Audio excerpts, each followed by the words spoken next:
Hi guys, and today I'm going to be talking about how you build trust with your boss.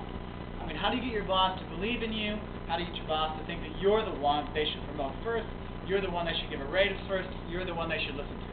Because remember, when you're coming out of university, you have a 56-year-old boss, they have kids that are older than you.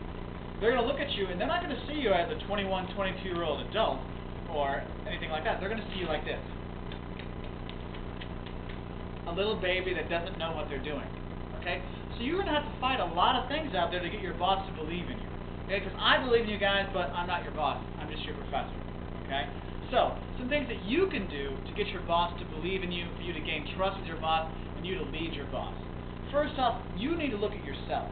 Okay? You need to lead yourself exceptionally well. Okay? So your life needs to be in order. So that means you need to manage your emotions. Okay, no one wants to work with someone that's like, one day it's very friendly, next day it's like, ah! Someone that comes in with all their emotional problems every day to work, people don't want to deal with that. People don't look at those as people they're going to hire for promotions because they say, oh, so-and-so can't take the pressure. Okay, so you need to manage your emotions. Also, you need to manage your time because now when you study, you have a total of what, 15 hours a week? 16 maybe? I mean, you're like me, 12 hours of teaching. Haha, but I'm preparing classes, so there's more. But you're not be working, maybe 50, 60, 70 hours, 80 hours sometimes to get you ready for if they have lots of projects. And of course, with that, you're going to have to figure out how to manage your time. And if you can do that, so you can get your work done, have your personal life in order, get all your things done, that's going to gain respect from your boss to say, wow, you do a lot of things, but it doesn't seem like you're that busy. You're doing a good job of managing your time. Okay? Also, you need to manage your priorities. Okay, we all do to-do lists. Like today, I need to do this, this, and this. But when you start really getting, less and less time with the work, you sometimes have to do a not-to-do list. You have to cut things off, even if you like it. Okay, nowadays, I'm trying to get my PhD done and lose some weight and all kinds of stuff. So what I have to cut out, going out and having fun with my friends, eating pizza 3 or 4 times a week. These things, I love eating pizza. I love going out with my friends. But I know that, hey, if you want to do these things, you have to prioritize. There's some things you have to cut out. So I cut those things out. Okay? Now, some other things you need to do to build your credibility and these kind of things. It's also manage your energy. Because now when you're young, you can do anything. Okay, but as you get older, you don't have as much energy. You can't work till 2 o'clock in the morning every day. Okay, now you guys, when you study for your exams, I'm sure you spend months, a day or two to study for an exam. And you study all night long. Okay, but when you get older, you don't have that energy. Maybe you have a kid that's sick, you got to take care of them. Or you're trying to get everything done, you just get tired faster. So you have to figure out what are you going to do to manage your energy. So you focus on the most important task in your list, and you have your energy for that. Now the second thing you can do to gain your boss's trust is lighten your leader's load. Make your boss's life easier. Because if your boss wins, you win. Okay? Because if your boss loses, you lose. And a lot of times, when companies fire people, they fire the boss and their whole team. So you want to make sure your boss is successful so you can keep your job. Okay? So what can you do to make your boss's job easier? Lighten his or her load. First off, do your job and do it well the first time. Because you do a good job the first time, your boss doesn't have to do anything for you. Okay? Your job's done. It's done well and your boss says, thank you. Because if you mess up and you have to do it again, that's time that you lose. So you have to spend more time working on your stuff and not focusing on other things. Your boss now has to do your job for you, so your boss isn't doing his own job or her own job. Okay, so you do your job well first, it makes it a lot easier. Also, when you find a problem, don't just go, oh boss, I found a problem. Ooh, boss, I found a problem. And just lay problem after problem on top of him or her.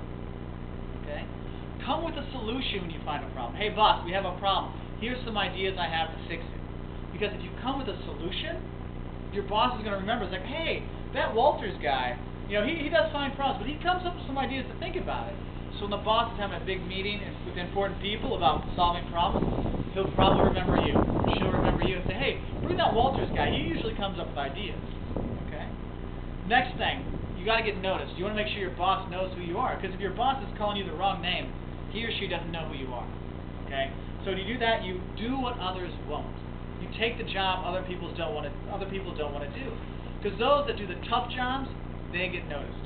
You work with difficult people that no one likes, people remember and they respect you. Like, wow, how did Walters work with that guy for 5 years? Oh man, that's respect. You work with difficult people, it makes you a good manager because you can deal with different emotions, different personalities. Okay?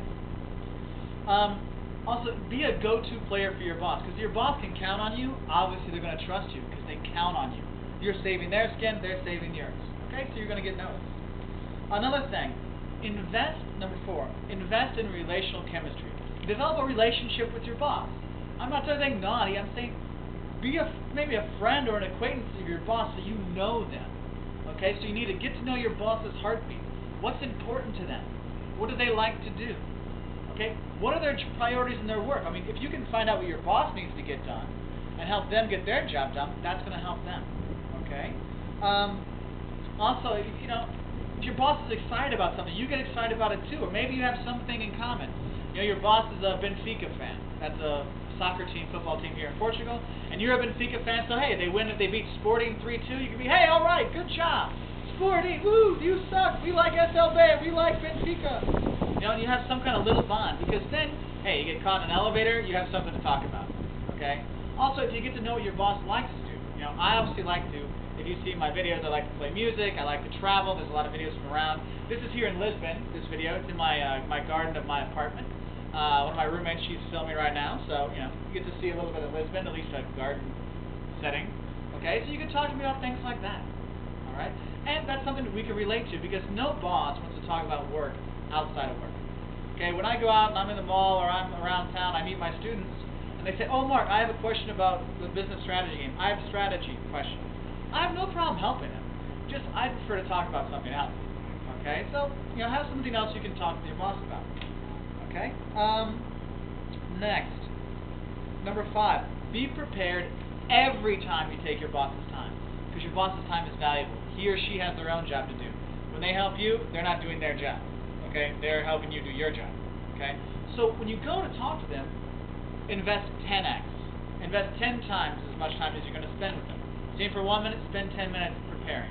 Now you may say, well, that's a lot of time if I'm going to talk to them for an hour. Yeah. But you see, as you get to know your boss more, you don't have to do it as much. Okay? But the thing is you invest that time, you figure out the background to your question.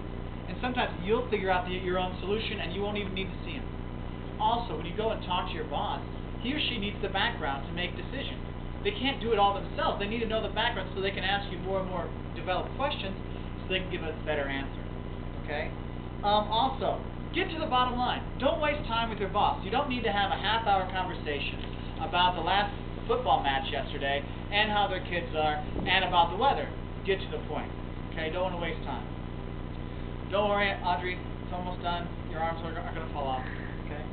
Next, also within that, with being prepared for your boss's time, bring something to the table. If your boss invites you to a meeting, make sure you're participating. Don't be the person sitting in the back corner not saying anything. Because then, after they see that a couple of times, you're not bringing anything to the meeting, they won't invite you. Okay? So bring something, participate, and then they're going to listen to you more. They'll remember you and invite you again. Okay?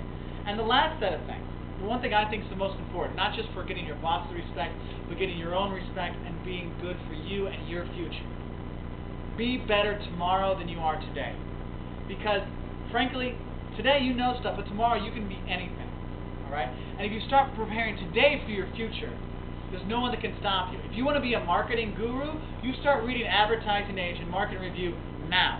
You don't do it later. You do it now. So then in the future, you're prepared for it. It's with anything, okay? Cristiano Ronaldo, he didn't just become great. He had to practice and practice and practice. He started when he was a little kid. Every day he does things. That's why when you watch the news here in Portugal, you see him going around and he's doing his practice stuff because he can get better and better. Okay? Because there's only one person that can hold you back, and that's you. Okay? Your boss, your professors, they can't hold you back. Only you can. So if you want to do something in your life, you have to go do it. So you can be better tomorrow than you are today. You want to be the boss tomorrow? You start being a boss today. You start taking charge of your life, doing things for you to get your life in order. Okay? Because no one can stop you. Only you can stop you. And you're not a no one. You're a someone, and I care about you. So good luck with this. I hope this helps you figuring out how you can help influence your boss and get your boss to trust you and hopefully help you on a better path to a better career. So good luck. Bye.